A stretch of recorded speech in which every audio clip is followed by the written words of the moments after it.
தமிழர்களுக்கு நாகரிகமற்றவர்கள் என்று சொல்லக்கூடிய அளவிற்கு துணிவு அவனுக்கு வந்துவிட்டது. காரணம், நம்முடைய நாடாளுமன்ற உறுப்பினர்கள் கல்விக்காக வழங்கப்பட வேண்டிய அந்த தொகையை நீங்க வழங்க வேண்டும் என்று நேரடியாக சந்தித்து கோரிக்கை வைத்தார்கள். தமிழ்நாடு அரசாங்கம் தமிழ்நாடு முதலமைச்சர் கடிதம் எழுதினார். அவர்கள் பதில் கடிதம் எழுதினார்கள். ஒரு குழுவை அமைத்தார்கள். அந்த குழுவின் வரையறைப்படி திருப்பி அனுப்பப்பட்டது.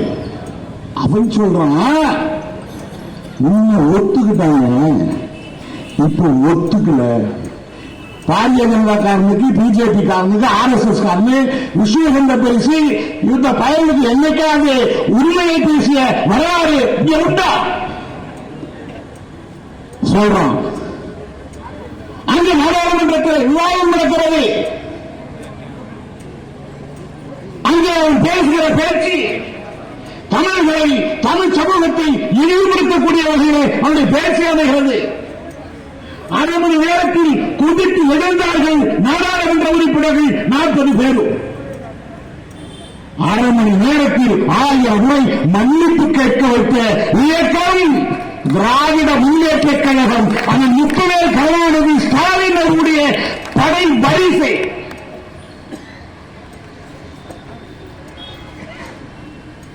சிந்தித்து பாருங்கள், இந்தி மொழியை எப்படி நம்மிலே திணிக்கிறார்கள். 1937, 38, 39 நடந்த இந்தி எதிர்ப்பு போராட்டம்.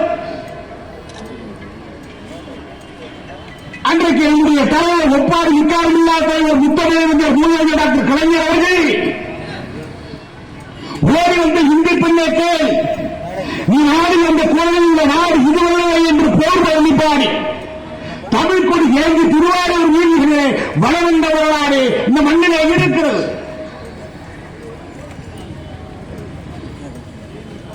அன்று முதல் அவர் இறக்கின்ற வரை போராட்ட களத்தை சந்தித்தார்கள்.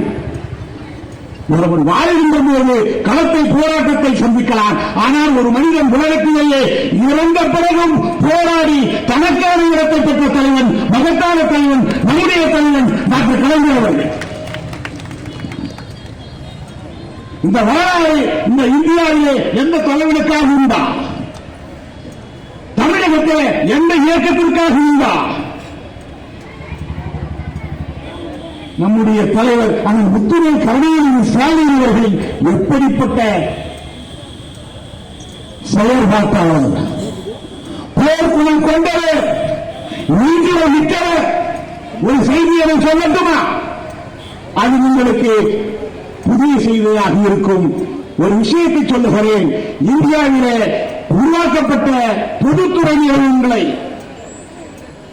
ஒன்றிய பாசிச ஆட்சி நடத்தி கொண்டிருக்கின்ற மோடி அரசாங்கம் 188 பொதுத்துறை நிறுவனங்களில் 23 பொதுத்துறை நிறுவனங்களை தாராளத்தார்கள். அதானிக்கும் அம்பானிக்கும் ஒரு விஷயம், அதானிக்கும் அம்பானிக்கும் அப்பதான் பார்த்தேன், அந்த ஏர்போர்ட் நீங்க வித்துட்டீங்க, அதுல கட்டி இருக்கிற கட்டடம் உங்களுக்கு, இடம் எங்களுக்கு, அதுல பாதி பணத்தை என்கிட்ட கொடுத்துருவோம். இது சொன்னவுடன் கொலை நடுங்கி நிற்கின்றார் மோடி, அமித்ஷா. நீ பெண்கள் எல்லாம் மிக தைரியமாக வந்திருக்கிறார்களே, வீட்டிருக்கிறார்களே, உள்ளம் தேடி கல்வி, மக்களை தேடி மருத்துவம், கலைஞர் உரிமை தொகை, மாணவனுக்கு 1000, மாணவிக்கு 1000, பாட்டிக்கு 1000, மருமகளுக்கு 1000 வீடு தேடி வருதா இல்லையா? அண்ணா நாகராஜ் என்ன சொல்லுங்க, என்ன சொன்னீங்கன்னா முடிச்சுக்கிற வருதா இல்லையா? உங்களுடைய முகத்துறை சிரிப்பை பார்க்கின்ற போது ஏழையின் சிரிப்பு இறைவனை காண்கிறேன் என்று சொன்னார் பேரறிஞர் பெருந்தகை அண்ணா.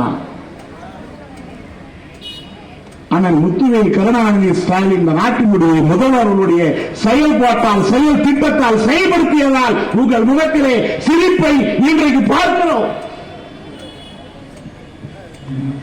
எங்களுடைய ஐயா அகமகிழ்ச்சியோடு உங்களை பார்த்துக் கொண்டிருக்கிறார். அன்றைக்கிடைய தாய்மார்களே, இந்த நேரத்திலே அடுத்து எந்த நேரத்திலும் தலைவர் அவர்கள் களம் வைப்பார்கள். ஒன்றிய அரசை கண்டித்து களமாடுவதற்கு நாம் தயாராக வேண்டும். 2026 சட்டமன்ற தேர்தலில் மீண்டும் தமிழ்நாட்டின் முதலமைச்சராக அண்ணன் முத்துவேல் கருணாநிதி ஸ்டாலின் அவர்கள் வர வேண்டும். அதற்கு அனைவரும் உதயசூரியன் சின்னத்திலே வாக்களிக்க வேண்டும் என்று கேட்டுக்கொண்டு வாய்ப்பளித்தமைக்கு நன்றி பாராட்டி விடைபெறுகிறேன். நன்றி, வணக்கம்.